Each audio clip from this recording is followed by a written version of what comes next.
Okay, this is an awfully weird topic to make a video on, but I feel like the Warrior Cats fandom needs an intervention. So imagine you just got ambushed by a couple of people in chairs whilst walking into your home and told, we need to talk about your unhealthy addiction to evil AUs.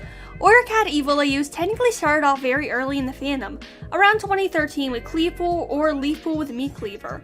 However, the concept was not popularized until a few years later. The evil AU that truly began kicking things off in the Warrior Cats fandom was Evil or Mastermind Spodleaf AU. Since then, there's been a surplus of evil AUs in the fandom. As the quantity increased, the quality did not. As such, I feel like at this point, the fandom needs a serious talking to about evil AUs. At some point, they aren't even annoying, but they can also be harmful to minority groups.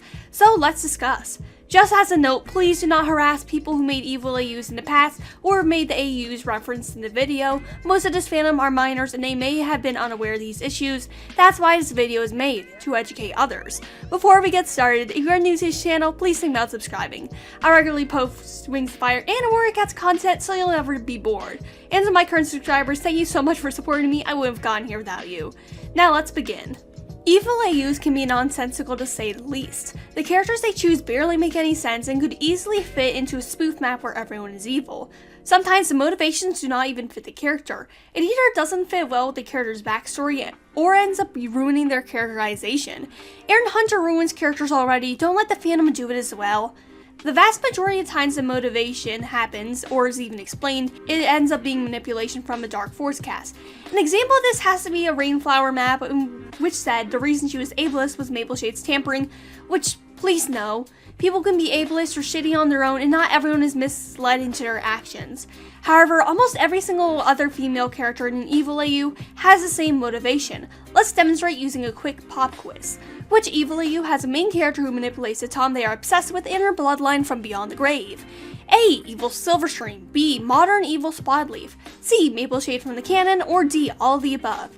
If you guessed all three, congratulations! You are correct. Not only is this really boring, it also leads into some misogynistic stereotypes. While women get to be evil, they only get to be evil in a way that relates to cultural femininity and a woman's duty to her man and the family and the subversion of it.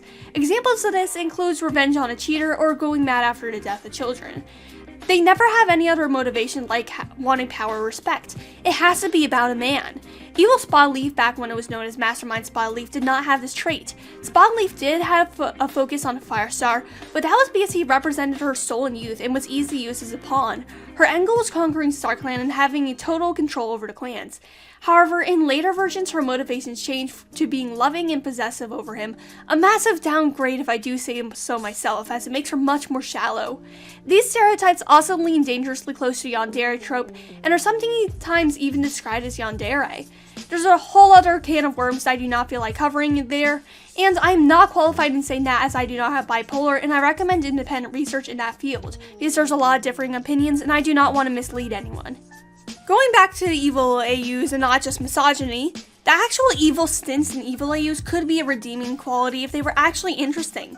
Most cats do not use their brains and instead use their claws, even medicine cats with very little combat training. Let me tell you, Leafpool isn't going to be bludgeoning Crowfeather to death. She's practically a stick.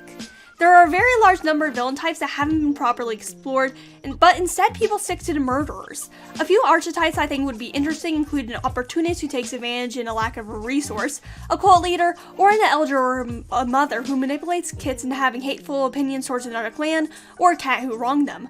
I just came up with all that in less than 20 seconds, it's not that hard to do. You don't have to kill someone to be evil, but most Warriors villains do it, so people stick by that.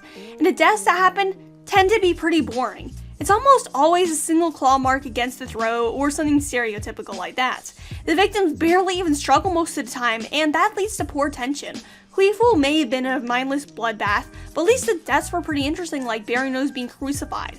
Bramblefur was also pretty neat. I mean, Ashfur literally skinned another cat. We need more cool stuff like that. Let's talk some more about the actual cats involved. I've noticed a pretty gross pattern, and I think I need to take an entire section of the video to talk about it. Disabled characters tend to have it pretty bad in evil AUs. Historically, disabled characters have not been the heroes of stories. They've always been villains, or people who existed only to be pitied or victims. Characters with facial scars or disfigurements tend to have it the worst. Off the top of my head, I can name at least 5 characters with facial scars who turn out to be evil. Scar, the Poisoner from Wonder Woman, Darth Vader, the Wicked Witch, and almost every single James Bond villain. I mean, seriously, search up all the movies and I bet they probably have villains with facial scars. Or at least half of them do. In short, in popular culture, facial scars have become visual shorthand for evil. When it comes to evil I use in this fandom, we use Swiftpaw and Brightheart's two cats with facial disfigurements being made evil. Quick side tangent here, but Wings of Fire is worse in this regard when it comes to canon. A large number of villains have facial disfigurements such as Scarlet, Flame, and Chameleon. Yes, I'm counting Chameleon as it now is described as being deformed, and it prevents him from changing scale color, which is a disability in canon. We don't have any protagonists with scars as prominent as theirs. Keeblees is just across his nose, and we don't know the depths of Starflight's lava scars. Dune also counts as a villain. I mean, he literally kidnapped a child. I was gonna put this in a video about Chameleon, but I didn't have enough time to flesh out my points. I might make a dedicated video at some point if I'm bored enough though. The Jaws effect is an effect in media where something becomes so negative that it starts to bleed over into real life. In the Jaws effect, it's a shark and shark fin hunting. In this case, it's disfigured people and discrimination. According to Changing Faces UK, 36% of disabled people surveyed had felt discriminated against when it comes to job hiring. And though I can't find a statistic for everyday harassment, I'm guessing that they get harassed a lot. It's best not to contribute to the Jaws effect by making more disabled villains. Other disabled cats have been made into villains, such as Jayfeather, Briarlight, and even Snowkit. Yes, you heard me right, Snowkit. That AU in particular has a lot wrong with it, so let's cover it. First of all, Snowkit survives the hawk attack, but loses his leg, gaining a new disability. However, his old one, deafness, is immediately healed by Starkland. Healing disabilities is a controversial subject to say the least, and I'll leave the discourse about healing the senses specifically to people with impairments. But let me just say that this was not done with his consent. If someone was to make a permanent lifestyle change to you, like making your skin pink so you are more conveniently spotted in the crowd, wouldn't you want someone to ask you about that first? Snowkit, now Snowpaw, cannot become a warrior because of his leg. Let me just say that that makes no sense. What was the point in healing his deafness, an obstacle to him being a warrior in the books, if you would just add in a new obstacle later? It just makes no sense. Snowball decides on making themselves a warrior anyways, choosing the new name Snowhawk. He then kills Fireheart and Cinderbell, who said that due to his deafness he could not become a warrior. Then he kills his supportive mother, Speckletail. Listen, I can understand killing the first two as it's revenge against them. However, Speckletail, at that point, is just evil for evil's sake and makes him out to be a reckless monster. The only reason I think that he could have done this, and the only motivation I think he could have had, was that hearing everything and having his hearing healed drove him mad, as he can actually process anything. In that case, it's a good satire on that ableist trope, but if not, it's not a good look and it just makes him look like he became evil because of his disability. 0 to 10 story due to healing disabilities without permission, and also making Snowkit evil for no reason. When it comes to AUs with disabled cats, as demonstrated in the example above, their disability is also connected to their villainy. The motivation for these cats is their disability making them feel outcasted. Not only is it ableist, it also reduces characters to just being their disabilities. I've linked to many different sites and videos on disabled stereotypes in media and how to avoid them in the description.